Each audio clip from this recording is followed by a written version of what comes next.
Soy Ptolomeo, compañero, general y posteriormente cronista de la gran historia. Más de 3 siglos antes de Cristo, el mundo antiguo era aún un cuadro inacabado, lleno de misterio y ambición. Pero entonces, de un pequeño reino del norte surgió un hombre, un fuego de ambición que ardió, transformando todo el panorama. Ese era Alejandro, hijo de Filipo II de Macedonia.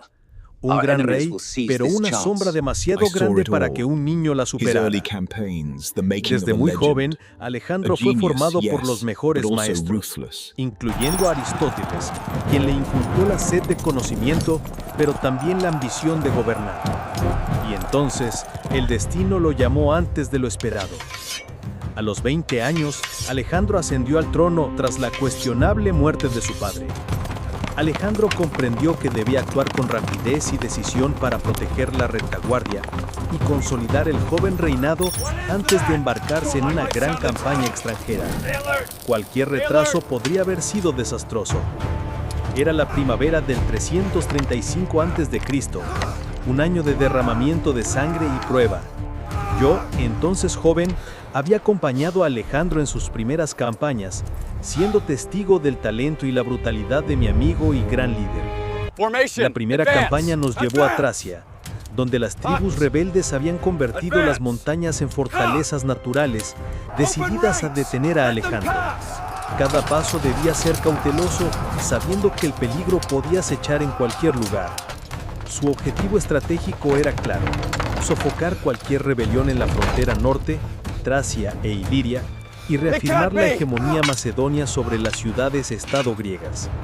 Ningún enemigo podía apoyarse en él mientras se dirigía al este. En el monte Hemo se enfrentó a una fuerza tracia que había erigido barricadas de carros en las cimas de las colinas, con la intención de derribarlos para romper la falange macedonia.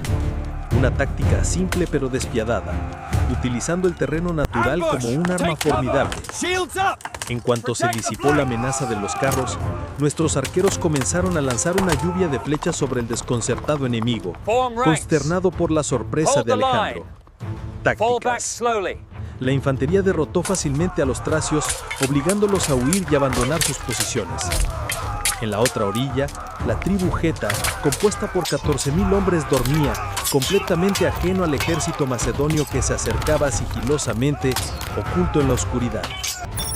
Él personalmente lideró una fuerza de élite de 4.000 infantes y 1.500 jinetes a través del Danubio, navegando de noche en balsas. Se movían silenciosamente al amparo de la oscuridad, sin dejar escapar ni un solo sonido, creando un elemento de absoluta sorpresa. La repentina aparición de nuestro ejército desde el otro lado del río aterrorizó a la tribu geta, compuesta por 14.000 hombres, y huyeron inmediatamente después del primer combate, desintegrándose por completo ante el poder y la sorpresa de Alejandro. Tras estabilizar Tracia y pacificar a los getas, llegó otra noticia urgente. La revuelta iliria, liderada por el rey Clito y Glaucias de los Taulantios, estalló con fuerza en el oeste, amenazando directamente la frontera noroeste de Macedonia. Al mismo tiempo, el rumor de su muerte se extendió por Grecia, lo que desencadenó un levantamiento importante en Tebas, apoyado secretamente por Atenas y otras ciudades-estado. Alejandro comprendió el peligro de una retaguardia inestable. Dio un golpe bajo y ordenó la marcha. Alejandro marchó rápidamente hacia la fortaleza de Pelio, una posición estratégicamente importante.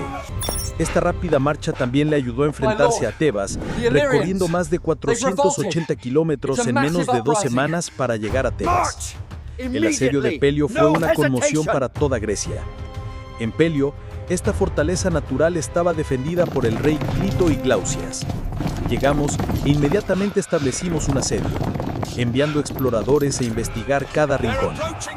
Pronto nos vimos rodeados de nuevo, las fuerzas de Glaucias desde las colinas circundantes y el rey Clito desde la fortaleza de Pelio unieron fuerzas, lanzando una lluvia de flechas y cargando desde todos los lados. La situación parecía desesperada. El asedio de Pelio fue donde Alejandro puso a prueba y perfeccionó muchas de las habilidades de la montaña. Tácticas de guerra que posteriormente resultarían útiles en Asia. Demostraron que ningún terreno podía detener su voluntad. Mientras Alejandro se dedicaba al norte, los falsos rumores de su muerte se extendieron como la pólvora por Grecia. En Tebas se encendió una llama de falsa esperanza. Al mismo tiempo, unidades de caballería e infantería ligera lograron escalar las murallas desde los puntos débiles y abrir las puertas desde dentro, y permitir la entrada del resto del ejército. Alejandro había calculado una táctica perfectamente coordinada. Alejandro marchó rápidamente hacia la fortaleza de Pelio, un lugar estratégico. Esta rápida marcha también le ayudó a enfrentarse a Tebas, recorriendo más de 480 kilómetros en menos de 2 semanas para llegar a Tebas, sorprendiendo a toda Grecia. En Pelio, esta fortaleza natural estaba defendida por el rey Clito y Glaucias. Llegamos e inmediatamente establecimos un asedio, enviando exploradores a investigar cada rincón. Pronto nos vimos rodeados de nuevo.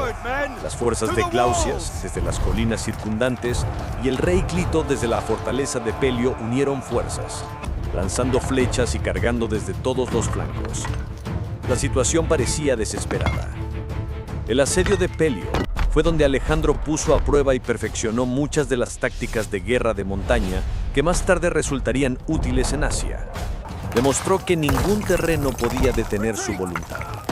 Mientras Alejandro estaba ocupado en el norte, los falsos rumores de su muerte se extendieron como la pólvora por Grecia. En Tebas se encendió una falsa esperanza. Al mismo tiempo, las unidades de caballería e infantería ligera lograron escalar las murallas desde los puntos débiles, abriendo las puertas desde el interior y permitiendo la entrada del resto del ejército. Fue una táctica perfectamente coordinada y calculada por Alejandro. Al derrumbarse las puertas, Alejandro condujo personalmente al ejército al interior de la ciudad. Tebas, símbolo de la resistencia, sufriría ahora la ira de los despreciados, sin posibilidad de piedad.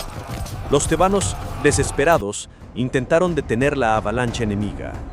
Lucharon con valentía, pero las largas lanzas sarisa-macedonias se convirtieron en una pesadilla, inutilizando sus armas y formaciones.